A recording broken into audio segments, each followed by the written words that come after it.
If you're managing a workforce right now, chances are you're feeling the pressure. Hiring is tough and budgets are tight. Leaders are being asked to not just retain people, but to keep them engaged and focused. And for a lot of organizations, there is not always a simple fix just sitting on the table. But what if I told you I had a solution? But it may seem a little different. It's not flashy tech or an operations overhaul. It's something from within. Purpose. Now I can hear your rebuttals already. How is purpose going to solve my absenteeism? How does purpose even show up as a solution to one of my challenges? Well, fear not. I plan to get to the bottom of all of those questions and more with today's guest, George Rogers. He's a Chief Strategy Officer at Lighthouse Research Advisory. He's an author, keynote speaker, and podcast host with more than 20 years of experience helping leaders build workplaces that are both profitable and purpose-driven. So today we're talking about what purpose can actually look like for organizations and employees and how leaders can use it to address important business challenges. And then how you can turn all of this into a business case you can bring to your next team meeting. Let's get started. Welcome, George. I am super excited to have you here with me today. And this podcast is called When Work Works. Can you fill in this blank for me? It's how I start every podcast. Work works when? Work works when there's alignment, whether that alignment's with, the technology and the humans involved in that technology. But really that alignment brings a lot of clarity. Alignment brings a lot of focus to not just what we do, but why we do those things. And so it's kind of like the steering of the ship for me. So work works when there's alignment involved within the work that we're doing. I love that. And I think that speaks to the personal aspect too, because it's alignment with the work itself and the technology, but then it's alignment with people's values and people's sense of purpose and all of that. So organizations are navigating tighter resources and that ongoing uncertainty and a lot of pressure to keep people engaged and productive right now. In that kind of environment, why should purpose become more important and not less? Knowing what I do, the job description, the thing that I'm hired for is obviously important, but understanding why I do that and having that sense of purpose for me then brings to me that alignment. It goes back to when work works, that alignment. So for me, purpose is that alignment that can really connects what I do with why I do it. And so that brings then a sense of fulfillment, right? That brings a sense of belonging. That brings a sense of connection of not just a normal 9 to 5 or whatever the hours may be, but it brings such an impact to where that purpose then impacts my performance. It becomes that performance multiplier. It becomes something that helps align then with the culture of the organization. And so when we talk about things from the business aspect, right? When a leader comes to me and talks about productivity, or if I'm at another position, maybe it's margins of some sort, and things are getting tight within the organization, it's really that purpose that really connects and reconnects and also adds that stability to someone. And so for me, that purpose alignment is really something that we as leaders could help employees connect to, not just the what, but the why, to bring that sense of purpose. It's kind of like that Northern Star, that sense of direction, that vision that kind of aligns everything together. Yeah. When people say purpose at work and, what is your why? I have my purpose now in my role, but I remember when I was VP of HR working at a not-for-profit serving adults with intellectual disabilities, I was hiring the people that helped other people. It's part of the reason that I stayed so long in my role, over 17 years, because I felt that sense of purpose. I felt that sense of that I am making a difference in the lives of people. Yeah. Purpose can sometimes sound like one of those ideas that people believe in broadly, but struggle to connect to day-to-day work. If I were to say my team is investing in purpose, what would that look like? And what would we actively be doing? For me, Julie, it's a few things that it can do from a leadership standpoint. It helps leaders and employees say the most powerful words that we don't say enough sometimes, and that's no, right? Mm-hmm. No to the distractions that don't move the needle. No to the things that don't bring the outcome that we need, ensuring that every ounce of effort is really spent on what truly matters. Another thing that it brings upon that we should focus more of is like that resilience buffer, because uncertainty creates so much anxiety, and anxiety kills productivity. right? Purpose then provides that why. That makes the how variable. When people understand the impact of their work, they're far more likely to navigate or pivot in a season without, burning out. And Hmm. so that purpose, becomes a health factor, not just mentally, but physically. The last thing I think that purpose really impacts is retention and talent. Even in a down economy, your top 10% of talent always has options, right? High performers don't stay for the paycheck alone. It's got to be more than that, right? And so, how am I connected with my team, my leadership? Hmm. Is my leaders giving me that psychological sense of belonging where I feel accepted, respected, and appreciated? They stay because they believe that their contribution is really solving a meaningful problem. And I think that's the heart of why purpose matters. It's not some soft, sensitive, this doesn't belong in the workplace. It's alignment to why we're doing what we're doing so that when things are not going right, you still have that sense of purpose of why you're doing and the impact that it brings, maybe to your community, also to the impact of your family as Hmm. well. Yeah, it's why people volunteer Yeah. also, right? Yeah. Sense of purpose. Like a lot of people have volunteer activities they do outside of work, charitable things, etc. And I wonder, me as a leader, what can I actively be doing to change behavior or to communicate differently, perhaps? To be able to change people's behaviors, you got to first understand why that behavior is the way that it is, right? And so the way I define culture is how most people, not all, but how most people feel, believe, and behave, right? The behavior is the outcome of how you as a leader made me feel. When it comes to how do you as a leader instill this environment, how do you get people to find their purpose and their why? For me, I love to tell this story, right? So I would say, Julie, if I had unlimited resources, right? If I had the top 4 billionaires in the world come down to me and say, George, I want your organization to do a great charitable thing, right? And so, with unlimited resources, Julie, what's one thing that you would do? What's one thing that you're passionate about? And in doing so, it gives us a free mindset to think without limits, right? And then I will turn it around and say, all right, unfortunately, we don't have those unlimited resources, but what can we do now? And I think that right there then kind of puts you in a position where people have then that purpose of what they can do, even in the simplicity of their lifestyles, even with the simplicity of their budgets, maybe no budget, being able to go out and serve your community. That's incredible as an individual. Take that now to a department level, take that now to a company level. That brings a connection and a unity within organizations that is hard to find. Yeah. It's almost like, how do we invest in purpose? Mm, I think it's also important that managers, they recognize that some people need help identifying their purpose. It's not innate to everyone.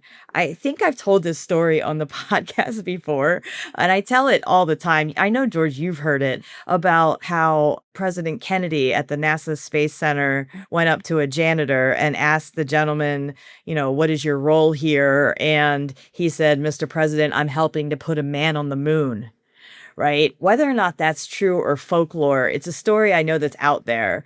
And I think it really serves as an example of someone who is working in a job that's ancillary to the larger mission, but still plays a vital role in the larger mission. I wonder what that person's manager, right, was able to say to that person, or how they're managing them to give them that sense of purpose.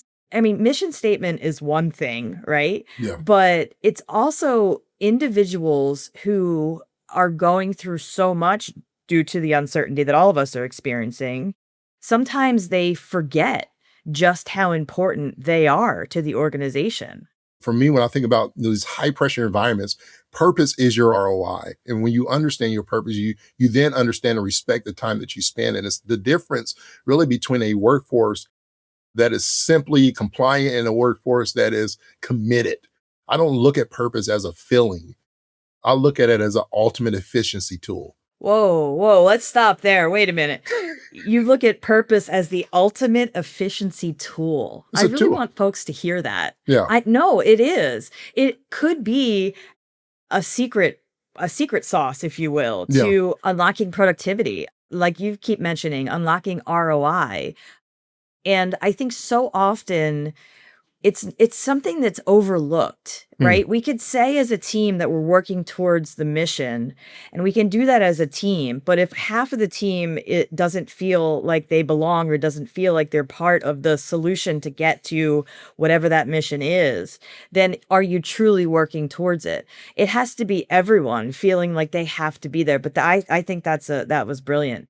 Yeah, another way you can look at it and just perspective, right? You can call it organizational friction when purpose is absent and business begins to pay a different type of tax, right?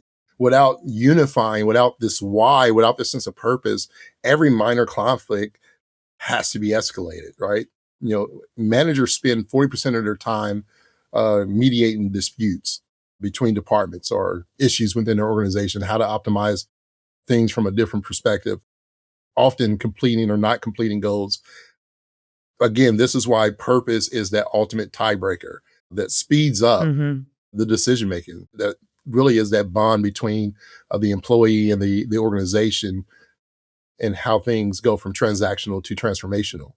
There's so much to unpack here with this topic. I think one of the risks here is that organizations talk a lot about things like culture and purpose and belonging, but employees understand and know, and they can tell pretty quickly when leadership doesn't really match the message. Mm. That disconnect is damaging. But I wonder if I'm a CHRO or someone who's leading managers, how can we help them find their purpose? Because do you agree with me that if managers don't feel a sense of purpose, then their people are going to follow that? One of my favorite movies, Remember the Titans, right? Attitude reflects leadership, Mhm. Captain. You cannot have a healthy culture and your leaders are in dysfunction. You can only lead people to the level of where you are. And so we got to create organizations where healthy leadership creates the healthy cultures, because it's only a product of those things. It's not, just the HRCHRO's responsibility. It's everyone's responsibility to be able to create that. And that starts from the C suite down, right? And it's not just something that is written and spoken, it's something that's truly living. And to me, Julie, that comes back to accountability. Accountability, but where my mind is going with what you're saying is also clarity. So if the manager doesn't understand how their team fits into the larger picture of the organization, how could the team feel a sense of purpose? As a leader myself, I will say, Julie, I need to make sure that I'm checking in with you. When we don't check in with our employees, eventually the employees are going to check out. You talk about clarity, you get clarity through communication, you get clarity through understanding. I need to understand who you are as an individual. How does Julie communicate? What's her language? Is she an email person? Is she a, hey, I need a warning. Don't just say you want to meet with me because my anxiety goes crazy. Let me know why you want to meet with me, right? Do quarterly checkups where you don't talk as a leader, but you listen to your team member, and have an RSVP, as we call it, right? RSVP stands for roles, strengths, values, and purpose. And quarterly, I just want to hear from you, Julie, as an employee, to let me know within your role, what resources and support can I give you, right? And then you talk about the strengths. Strengths is tricky because when we talk about strengths, we look at it as gifts, and employees don't want to share their strengths or gifts because we feel like we're going to be used for those strengths and gifts, but we're not going to be blessed, right? And taken care of on the other end. But really, the strengths is to be able to say, Julie, are you aligned with what your role is? Are you using your strengths? Are you tapping into that? Is there a connection? It's my job as your leader to make sure that you're using your strengths within the role that you have. And if not, what can we do to make that connection? Right. And then it's values. Am I, as your leader, holding the values of our organization? But also, the second part of that is, Julie, are your values still aligned with our company's values? And that's a shift that we see on the front line right now in the TA space and the recruiting space, is that it's no longer what is the company's values. It's, here are my values, and how do you, as Mhm. my hiring manager, see that they align with your company? And then the P is for purpose. Do you have a sense of purpose? If we do these quarterly check-ins, you'll see that gap, that drift go away, because we're not chasing shiny objects and marketing trends and all these different things. We have just a fundamental quarterly check-in so our employees don't check out, and they're connected with their role, strengths, values, and purpose. Everything that you said there, I think would really contribute to retention. Yeah. How does purpose actually influence whether people stay, especially when workloads are high or hiring is difficult? I'm not the type of person that believes that people leave just bad managers. I think sometimes they leave bad cultures. Mm. I've had great leadership at times where I was like, it's not you as a leader, it's just the culture around you. When it comes to purpose and all those things, Julian, you want to tag it to retention. I think in research that we did at Lighthouse, I love this question. Is your company culture functional or dysfunctional, right? Dysfunction to a lot of people could be different. It could be leadership. It could be systems and processes are not there to help me do the job. People who are going to stay at their jobs that are not looking to leave their jobs in the next 6 months says my company culture is good. And the reason one is because the leadership is healthy. Support me and help me be productive. The other thing you think about is how we show up for people. When I'm going through a situation or I get a phone call like I did this week and my father's involved in a car accident and my manager sees that my body language changes. Technology is not going to be able to touch that, but having a good leader that can sense that's not the same George, that human touch matters more than anything. And so you got to have humanity in the world of technology because it still matters. Sure, the intersection between the human and the tech is where that sweet spot is, and it's funny, but it always ties back to tech, and I think that's just a real testament on where we are in the world of work. Yeah. There's just so much going on, and we can't get away from it, and good technology really does make all the difference because it can help with a sense of purpose, from that communication piece and sentiment analysis and all of that. I wanna ask, regarding organizations that are able to make purpose real within their organization, what do you think tends to improve first? Do you have any examples of a time that maybe purpose led to an increase in employee engagement or productivity that you've seen or that you've experienced? What's first, I think it's different depending on organizations. You can have some impact that says retention, right? Where there's a sense of purpose and connection and belonging. People won't leave those type of environments typically. And if they do, for me, I'm the type of leader where I want to talk you out of staying with me because I see that your purpose is bigger, right? If I've done everything I can for you as a leader, it's my job not to hold on to you. And I think good leaders do that best where they can see the potential of somebody and release them. So I think retention is an impact. You also see performance and productivity go up. And then you see that engagement. You talk about recognition and rewards and the things that come with those things, rewarding those behaviors that you see. I think the appreciation within the organization kind of gets connected to those things. And so if I was to tie all the other things together, it'd be having that sense of belonging where I feel accepted for who I am, what I am. I feel respected, right? And then I feel appreciated. I think those three things is a sum total of what it means to have a sense of belonging within an organization. And that's why people stay.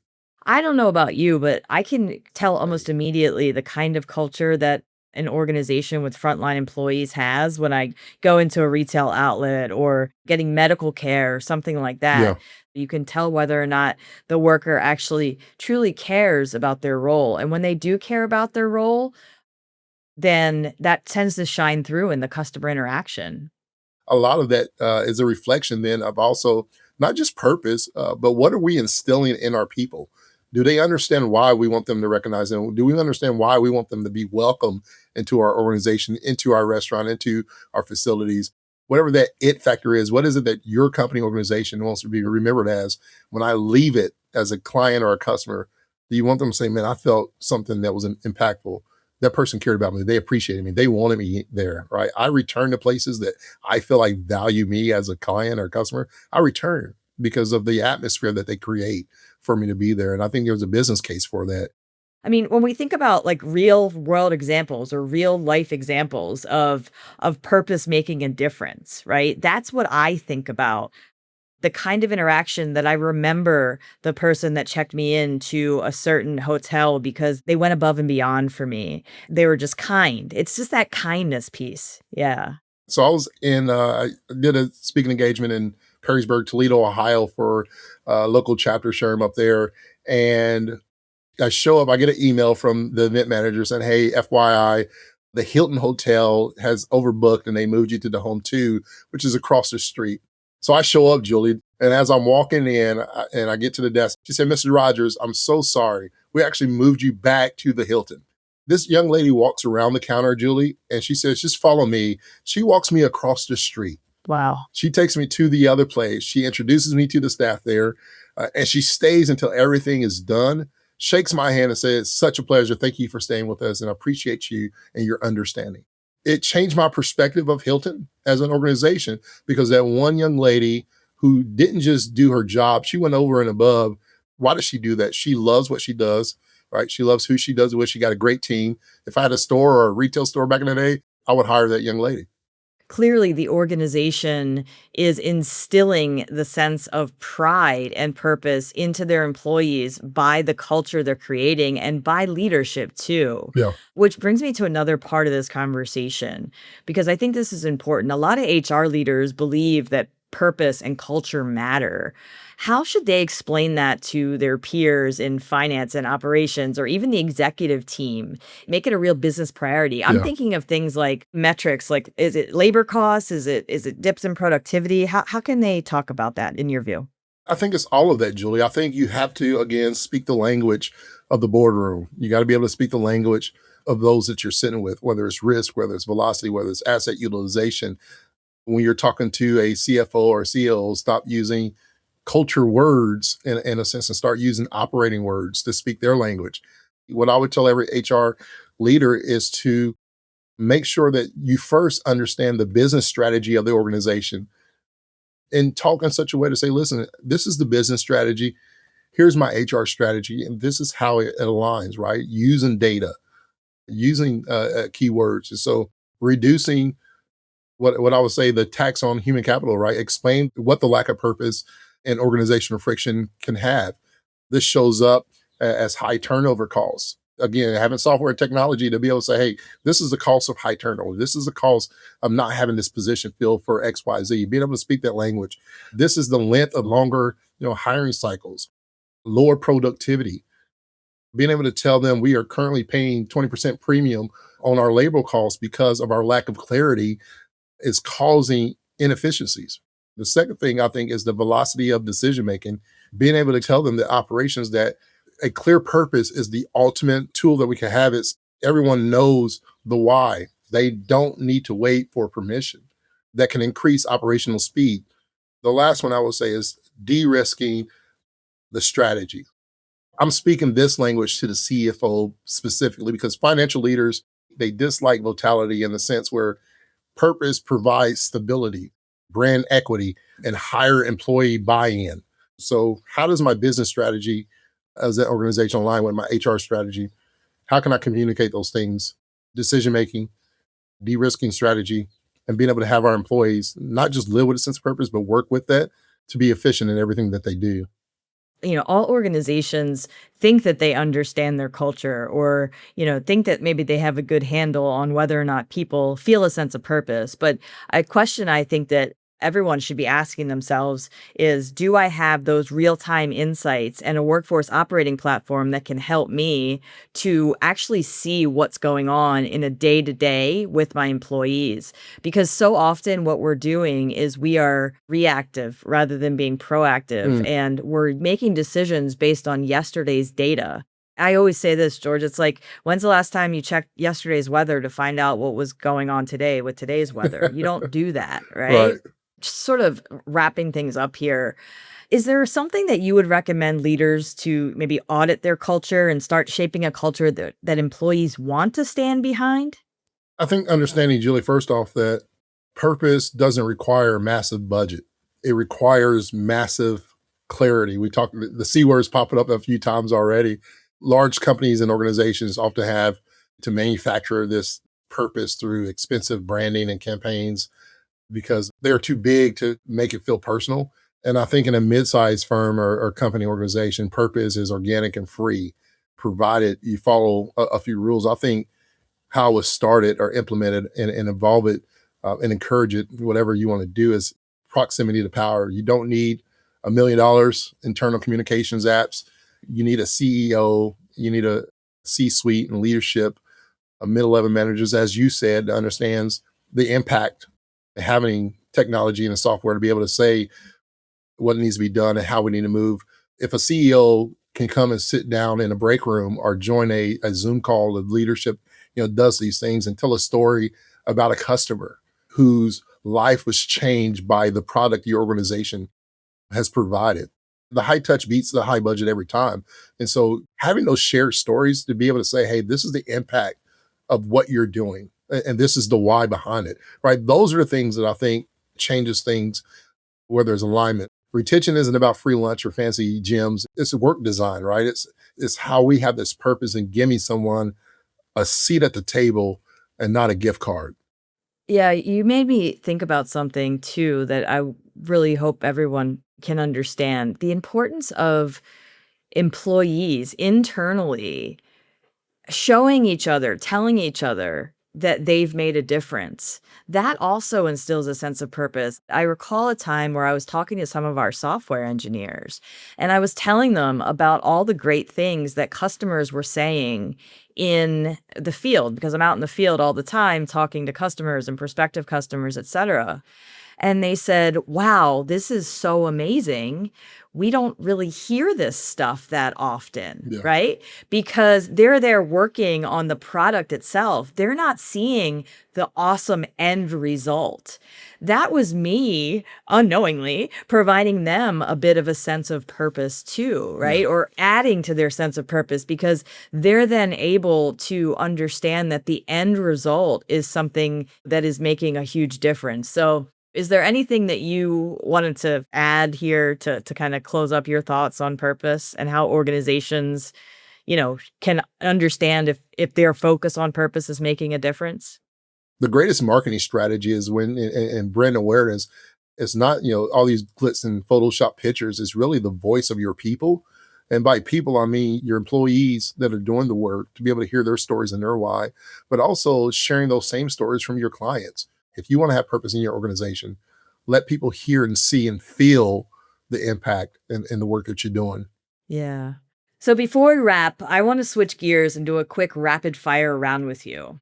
So it's a mix of work questions and just a few for fun. You ready? Let's make it happen. What is one workplace phrase or buzzword that you could do without? Let's have a call. That phrase right there, let's have a call, is something I can do without, right? Because some people don't know what's a call in an email. All right, well, we'll have a call about it. Are you an early bird or a night owl? Is it possible to be both? I prefer to be a night owl. Yeah. So night owl is more FOMO, but I do wake up pretty early. Yeah. I think my work gets done while everybody else is gone. Yeah, I'm a night owl through and through. That's something I've learned about myself. What's one quality that every great leader needs without exception? To serve. It's the difference between a bib and an apron. Are you here to serve or be served? I got you. All right. What is your go-to pump up song? I'm a Journey fan, so Don't Stop Believing probably comes to mind. That's a great one. And last one, what is something small that instantly makes work feel better for people? A handwritten note. That's a good one. George, can't thank you enough for joining me today, and really appreciate your insights and your valuable input here on the sense of purpose. I appreciate you, my friend. Thank you so much, Julie. I want to thank George for such a thoughtful conversation. If I were to crystallize where we landed today, I think it comes down to this. Purpose is not just what an organization says it stands for. It's what people experience in the way they are led, supported, and connected to the work every day. Because when hiring is hard and teams are stretched, the last thing an organization can afford is for employees to feel disconnected from what they're being asked to do. That only makes the pressure heavier, and that's why this conversation matters so much. Purpose can be a powerful source of motivation and stability, a kind of quiet backbone that helps hold teams up when other resources are running low. But I also think it's important to say this. If the only reason you're investing in purpose is to improve the bottom line, your people will feel that. Culture is built on trust and authenticity, and employees can tell the difference between values that are lived and values that are just being leveraged. So if you want purpose to have a real impact, that has to come first. I'm Julie Develin, and this has been When Work Works. If you enjoyed this episode, send it to a leader who could benefit from the conversation. And don't forget to follow us on Apple Podcasts, Spotify, and Amazon Music, or wherever you listen. See you next time.